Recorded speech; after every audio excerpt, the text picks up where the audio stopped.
Yeah, you want to start? Sure. So we're hearing that the Winnipeg Jets have acquired defenseman Luke Schenn from the Pittsburgh Penguins. Luke Schenn, of course, was traded from Nashville to the Penguins a couple days ago in that Michael Bunting, Tommy Novak trade, and he now goes to the Jets. And one of the things about Winnipeg is they like a little bit of certainty, and Schenn does have another year on his contract, Kyle, so that's always a thing that helps.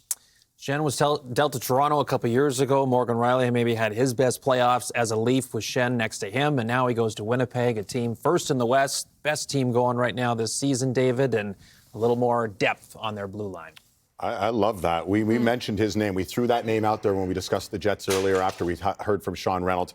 You know the NHL. You know what's next? The brother? Well, possibly. Listen, as we were saying up front. Wow. The NHL's all-time hits leader. He's not afraid to get involved, be busy, and such a character guy. How well do you think, we'll start with you, Kelly, how well do you think he'll fit in chemistry-wise with this Jets group? That's what we were concerned about, the chemistry getting messed up. How well? No, he's such a veteran. He's been through this. Chemistry's not going to be affected whatsoever. He's going to be such a great addition. I really admire Luke Schenn for the way that he sort of resurrected his career. At one point, it looked like his career was going south and not going to play much in the NHL again.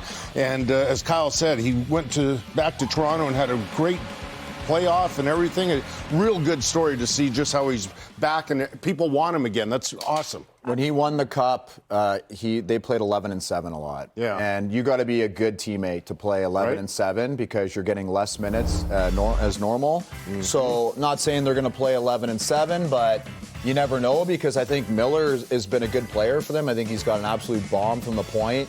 But again, I keep thinking, you know, is this bringing over Braden? Like Braden would put them over the top, and he'd love to play with his brother, of course, right? It would put them over the top. Yeah, I don't know.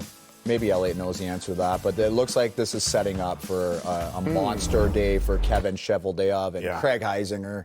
But to build on that, we said, though, too, in terms of the character, these are two guys in terms of their consistency on the ice, but also two character guys that are liked in the locker room. So if we're thinking about chemistry for this Jets team, bringing in another player that's good on the ice, but a good character guy, too. By the way, it's Luke Schenn's 10th team. He's played with basically everyone in the league at this point in order to get along with everyone. That's an amazing story. What a career for him.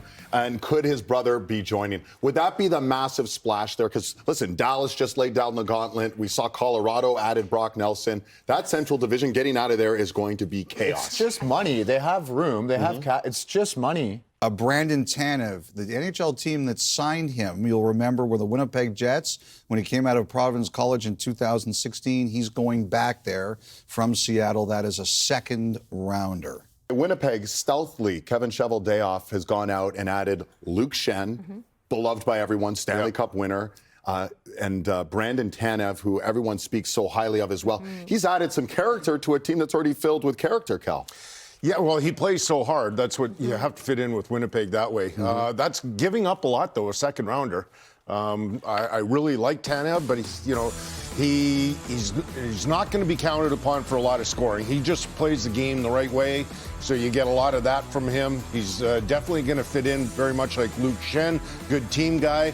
And, he plays, best way I can describe, he plays with a lot of energy. And I don't think rarely I've ever left a game after he's played I didn't see the best of Brandon Tanev. He always gives you whatever he has. Well, you're thinking of a team, the Winnipeg Jets, the season they're having, but if you do want a little more energy or intensity, you're looking at the sort of the bottom six in their lineup and think, okay, we got Lowry there on the third line, but that just adds another physical presence and a player who is going to be, I imagine, extremely physical and intense come playoff time. So Dallas Stars is the #1 penalty kill team in the league right now, and Colorado is just above the Jets. So when I see Brandon Tanev, I think big-time penalty killer. Can kill penalties, block shots, and score sometimes. Luke Schenn, penalty killer. So maybe if they feel like, hey, we got an unbelievable power play. We're #1. This is maybe our Achilles. Let's shore up the penalty kill. And then, like you guys said, agree with everything you said. A ton of energy, well-liked guy.